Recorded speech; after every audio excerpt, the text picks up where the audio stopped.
呢個學字咧就長身嘅話，佢有字長身。呢個海字咧就扁嘅，所以你三點水落筆嘅時候咧就唔好拉咁。係啦，就放落去，慢你慢慢嚟。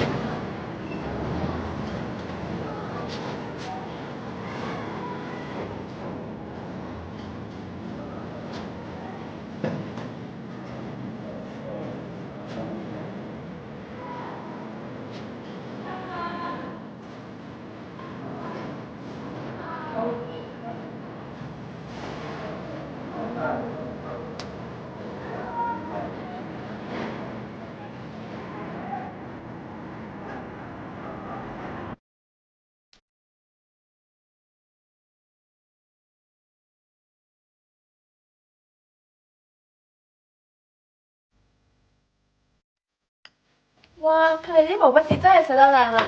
我哋啊真係冇得比啊！梗係啦，佢哋喺今年全港公開書法比賽得獎㗎，點同呢？係啦。哦喂，點解人哋學寫字，你哋學寫字，人哋寫得咁好，而你哋就……我知啦，梗係嗰班人聰明啲叻啲啦，仲勤力過佢哋，所以俾佢哋寫得好咯。錯，我哋唔聰明咩？係啊，我唔叻咩？係啊，我覺勤力咯，不過寫嘅都係咁啫嘛。呢層就係咯，我哋都唔知點樣寫毛筆字先至啱。你哋想學書法咧？係啊，點解？冇，我想學佢哋一樣咁寫啲靚嘅毛筆字咯。我都係啊。咁你哋呢？我爺爺話書法唔止有實用價值，仲可以陶冶性情，好有藝術價值，所以我要學書法咯。我就知道學好書法可以使自己嘅字體寫得整齊同美觀，咁唔學又點寫到靚字喎？啱嘅，你哋知唔知想啲字寫得好，除咗要有興趣肯多練習之外，仲要點至得啊？要有方法，要識得正確寫毛筆字嘅方法。啱。喬老師咁快啲教我哋啦！好啊，嗱，學寫字嘅第一步呢，就係要照住啲字嘅樣嚟到寫。咁啊，好似印字咁。差唔多啦，方法就係將寫字嗰張透明薄紙放喺字帖上面，然後照住所印嘅字樣去寫，咁嘅寫字方法就叫做毛寫。毛寫都幾得意噶噃。唉，唔好隨住喬老師講嘢啦。係啊。嗱，毛寫呢，通常都係用呢啲方法嘅。如果用薄紙蒙喺字帖上面，隔住張紙咁樣去寫，呢種寫法叫做寫影格，俗稱印格。等我寫多幾個字俾你哋睇啦。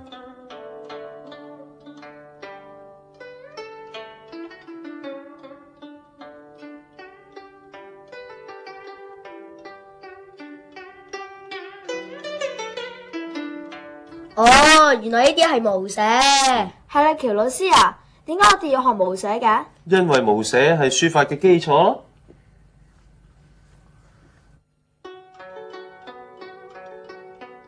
依照字嘅筆畫次序寫落去，可以知道幾時要用力，邊啲筆畫要轉彎，寫寫下就可以跟住人哋嗰啲字嘅筆畫，學到字形結構嘅安排位置，掌握到筆畫嘅分布情況，咁寫字咪工整咯。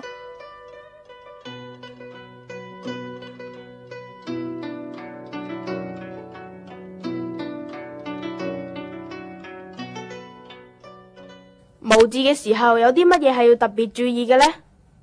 有，毛寫嗰陣，每一個筆畫都必須一筆寫成，唔可以修改同埋重複。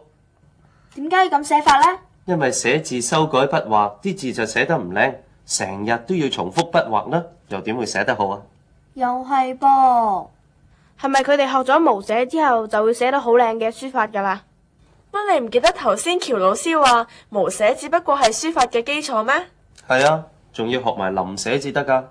臨寫乜嘢嚟噶？梗係寫字嘅方法嚟噶啦。係啊，喬老師，究竟臨寫又係咩嚟噶？同毛寫有乜嘢唔同啊？可唔可以講俾我哋知啊？哦，毛寫同臨寫呢係兩種完全唔同嘅寫字方法嚟嘅。你哋學好毛寫先啦。點解唔話俾我哋知呢？係啦，等我哋學多啲寫字嘅方法都好啊。係咯，講啦，好啦，講啦。嗱，我哋學寫字呢，就先毛後臨，即係話首先模仿名家字帖啲字嘅寫法，掌握咗字嘅筆法同埋字形間架結構，然後由淺到深，由易到難嘅方法去學寫，咁先至收到事半功倍嘅效果㗎。哦，喬老師啊，咁臨寫呢？哦，唔使心急，我哋一齊再睇下羅老師點搞。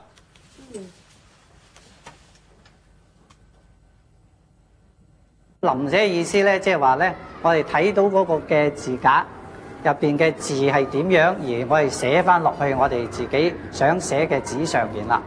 咁啊，首先咧未寫之前咧，我要睇住嗰個字格入邊嗰個嘅結構係點樣先。了解咗個字嘅結構係點樣嘅時候咧，我哋先正落筆咧就寫落去嘅。嗱，呢一種寫字嘅方法咧，就叫做臨寫，亦都叫做臨帖。筆對住字帖上面嘅字寫都可以練字嘅咩？得。嗱，好似喺9宮格紙上對住字帖啲字臨寫，呢種寫字方法叫做對臨法。用9宮格對臨法去練習，可以使我哋易啲掌握到字形同埋筆畫嘅位置，好似咁寫。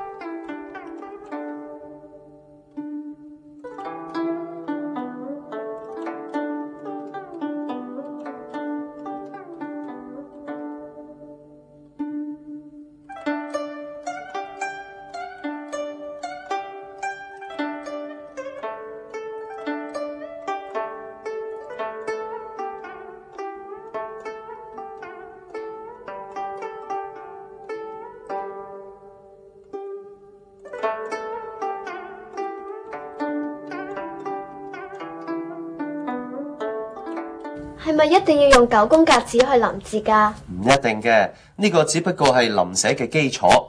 嗱，當我哋寫耐咗啦，我哋就可以唔用9宮格紙，直接對貼臨寫。嗱，就好似咁啦。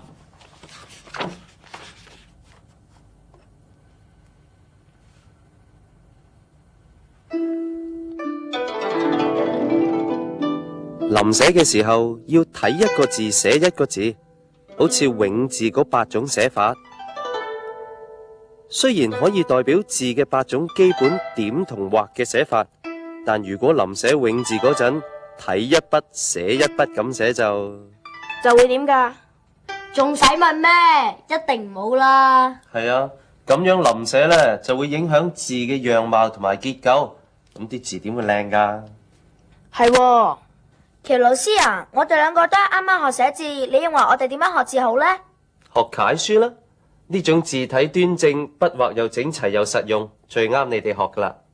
聽講中國有好多人寫字好叻㗎噃。呢啲字帖咪佢哋寫嘅咯。喬老師啊，可唔可以借幾本啱我哋睇嘅字帖俾我哋啊？得。